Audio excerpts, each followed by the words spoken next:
Sup everybody, this is Carrick with ACG and it's my continuing open world adventure to bring you reviews that aren't 2 minutes long or filled with sponsored bullcrap. Today's title is the 1988 Mos Eisley simulator known as Yakuza 0 for PS4 from Sega, out the 24th of January. There truly is no greater hive of scum and villainy, and lo and behold you get to take part in it in this prequel to the Yakuza titles. Now you still play as Kazuma Kiryu and another character that, since it might be considered a spoiler, I won't name here, but they are a massive part of this title. Let's see if Sega Origins story is sort of like Iron Man, a robust intro into a beloved franchise, or if it's X-Men Origins Wolverine, a product so bad its participants keep thinking they need to friggin' apologize for it. As always, if you like the video, maybe subscribe. So here's my review for Yakuza 0, the world's oldest looking 20-year-old, WWE create-a-character NPCs, and Wayne Newton bad guys. Graphics are up first.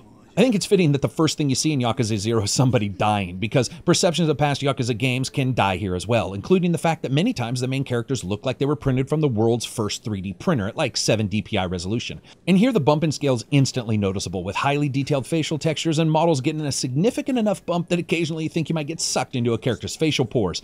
Even if the hilarity of some of the battle animations continues, overall the increase in fidelity is instantly noticeable and measurable between the titles now and the prior ones. Like the first time you get into a fight with 3 street hoods, all obviously incapable of sensing danger, so they attack the stoic walking all by himself, obviously afraid of nothing main character. Yeah, it's pretty much like someone poking a taller version of Mike Tyson, calling him stupid and then being surprised by what happens next. Almost instantly shit hits the fan with interactions across the board with the game, the character, and the level, as our hero basically superhero slams the shit out of everyone, slamming car doors on faces, mashing people into screaming paste on walls, and all the while debris in various parts of the game world moving and swirling and shifting around you. Combat is just spectacular, and though the lack of true fidelity in combat does hurt it from time to time, and I'll discuss that in a second, there's just something beautiful about lifting an enemy off their feet and turning them into the world's first terrestrial asteroid, slamming them down into the earth like you're trying to add mass.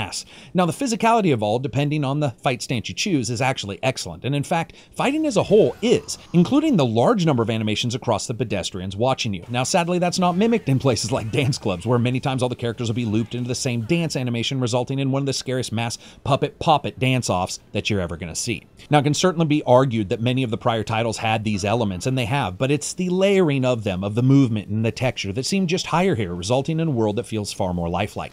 For example, walking along the busy street, the interactions of the NPCs is of a much higher caliber than most games display, though to be fair, this game is using a smaller location, but it's packed with detail, from haphazard bike racks to couples fighting realistically on the street, pulling one another toward different desired destinations, to even people randomly practicing golf swings or discussing the finer points of fashion. While not perfect, there are very few games that feel as alive as this one does, when it's working well. Sadly, not everything is perfect here. For example, pathing for characters in the game world ranges from okay to absolutely fucking atrocious, with people sticking on you, standing on your feet like there's some kind of prom date that's too short, or meandering around in general circles until they magically decide to move a certain way. Also, there's an annoying amount of level of detail pop-in that can be seen at times with entire outside structures like signs or decorations popping into view alarmingly close. Honestly, where Yakuza hits on all its corrupt and diabolical cylinders is when it's awash in the high-moneyed sweetness of the little location in 1988 Tokyo where everybody was just swimming in cash like Scrooge McDucks. While not perfect, there are a countless number of times where the game world will have you speechless. Sound, music, and voice.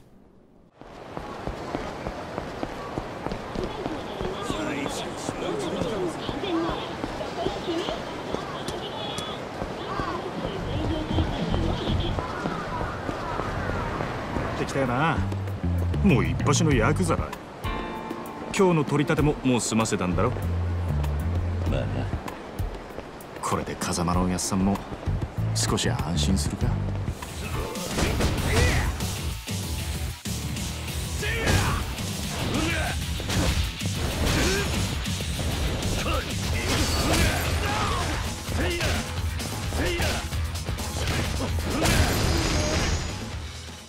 And of course, sound is up first. It's excellent, from the whir of weird claw arms coming down to catch that one Fantasy Zone character, to the excellent surround effects as a nighttime arcade filters into your hearing as you round a corner. Excellent sound throughout, and even when the thick of things is occurring, almost nothing crowds up on the audio spectrum, and there's absolutely no crunch to be noticed at all. Now, when in battle, various hits all have that typical high fructose corn syrup sound to them, which is more cartoonish than concussive, but I think that's fine. The game's continual aim towards small bits of comedy work well with that delineation. If there's any real true complaint I have, it's the continued looping of crowd noise that can get infuriating, especially when we run smack dab down Ghostbuster Alley, where an empty alley keeps playing the same busy town center musical prompt, resulting in somehow Yakuza being a horror game for about 35 seconds until you figure out what just happened.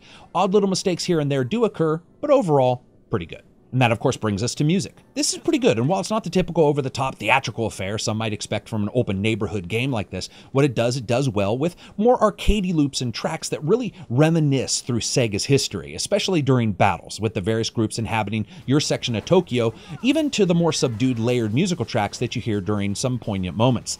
The game does love its negative space, though, and you're going to be hard-pressed to find a 10-minute block where the music doesn't just cut off and let the game revel in sound design, or a strange moment between two men who keep taking their shirts off. It's pretty good. And that, of course, brings us to voice. This is one of those times where excellence can actually cost you in many other places. For example, when in the major cutscenes and telling larger stories, the voice work is excellent, with the breathy remains of crying still sticking into later sentences during emotional bits. It really removes the oddness we sometimes get in games where a character appears like they have emotional ADHD, pissed and throwing tantrums 1 second, demurely drinking a drink the next, and then laughing like a goddamn crazy person the very next. Here, many voices carry the emotion throughout the scene, and it always shows excellent voice direction. Sadly, the game is absolutely chock full of unvoiced moments, and reading paragraphs of writing with only the occasional mysterious and slightly sensual grunt of the protagonist feels completely threadbare, especially next to the context of those larger cutscenes. About the time I was finishing a mini-quest about girls selling their underwear to perverts, and a buyer, flush absolutely with excitement over his excellent purchase, decided to kidnap the seller, I knew I liked the voiceover. Sadly, the game is replete with those times where there is no voice, and that really does hurt it. And of course, that brings us to gameplay. And a bit about the story. This is 1988, prior to the other titles, and you get to see how the protagonists become legends in their own right, playing through a bit of their known but not fully fleshed out history from the other games. And I have to say, while delivered at times in incredibly stilted fashion, it's actually still a pretty goddamn cool story nonetheless, involving honor, backstabbing, and pretty much everything else you would expect from, well, a life as a gangsta. As the story progresses, the fate of many characters change, and as with most of the Yakuza games, it's about how the new situations unfold with continued character growth that is really interesting to me.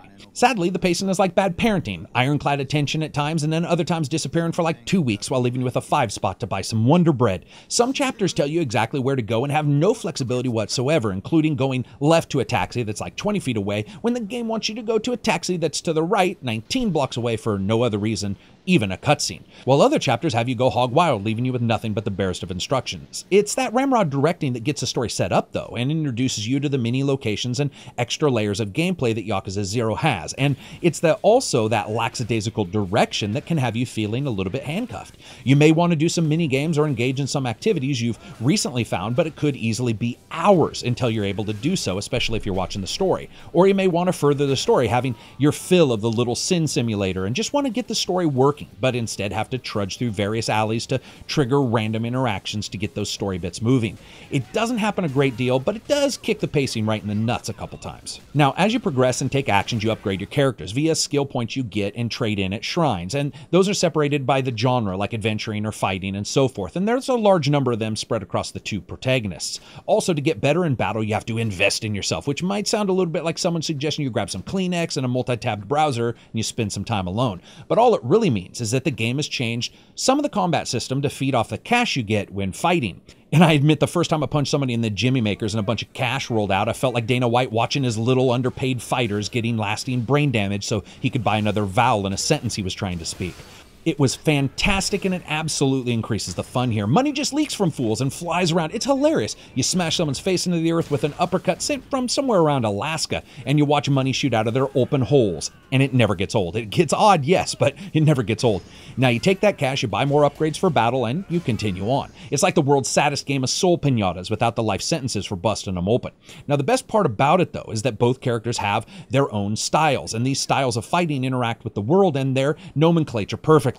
Each does something unique, and none of them are like the other, including my favorite, which basically has the block button make you stand in place and just let fuckers punch you, because nothing really is scarier than a dude who not only says bring it, but does so with weird magical auras flicking around him. It's just amazing stuff, and while it does lack the finesse of fighting systems in other games and some of the wildness of the titles prior, it's all the stronger for it, I think, with the gameplay here. And there's a lot of substantial stuff, and while the main game and its mechanics are a proper list of battle, exploration, upgrading, and story, the minigames have to be mentioned separate because, man, they're just fantastic. And yes, they're not perfect, but they're almost fully fleshed out, giving you this very lived-in feel where you're trotting through the main story's gameplay mechanics only to find side mechanics that, when explored, unlock more side options and more side mechanics, and even more from then on out. And for a large number of those, there are side skills. And there's just a tremendous number of these activities, and many people may say, shouldn't this son of a bitch be, trying to solve the problem at hand? And yeah, sure, that's true. But who doesn't like to go bowling, have a late night dance off, and then top that off with trying to get a date in an era where you couldn't just swipe sideways?